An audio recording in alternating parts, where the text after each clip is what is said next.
الذين هم في صلاتهم خاشعون والذين هم عن اللغو معرضون والذين هم للزكاة فاعلون والذين هم لفروجهم حافظون. صدق اللہ.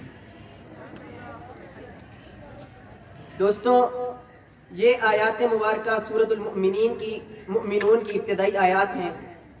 ان آیات مبارکہ میں اللہ رب العزت نے مومنوں کی چند صفات کو ذکر فرمایا ہے، اور یہ صفات ایسی صفات ہیں کہ یہ جس انسان میں، جس مومن میں پائی جائیں اس کو جنت کی ضمانت مل سکتی ہے.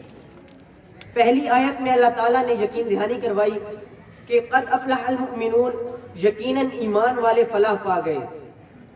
الذین هم فی صلاتهم خاشعون، وہ جو اپنی نمازوں میں خشوع و خضوع یعنی تقوی اختیار کرتے ہیں، اپنی نمازوں میں پرہیزگاری اختیار کرتے ہیں.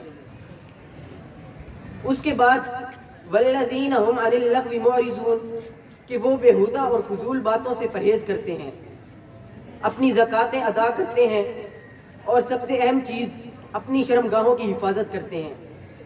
ان تمام باتوں میں تین چیزیں جو ذکر ہوئیں وہ سب سے اہم اور بنیادی مسائل ہیں آج کل کے مسلمانوں کے.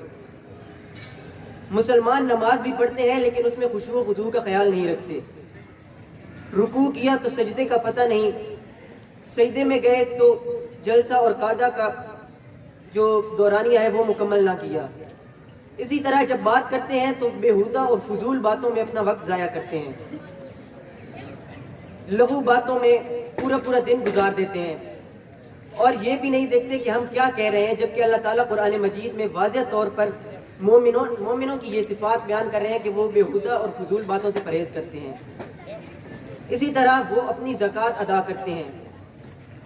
مسلمان سال میں صرف ایک بار صاحب استطاعت مسلمان پر زکوٰۃ کو فرض کیا گیا ہے کہ وہ اپنی زکوٰۃ ادا کرے، اپنے مال میں سے غریبوں، مسکینوں اور مستحقین لوگوں کے لیے حصہ نکالے.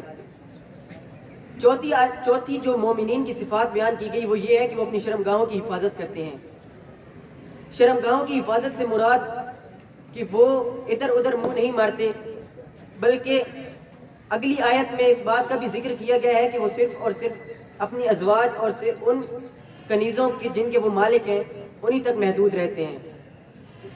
جو مسلمان اپنے نفس کو قابو میں رکھتا ہے اور غلط راستے اختیار نہیں کرتا، قیامت کے دن وہی سرخرو ہوگا.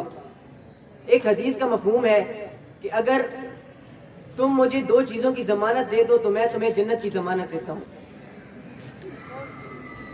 جن میں سے ایک چیز آپ کی زبان اور دوسری آپ کا نفس ہے. شکریہ.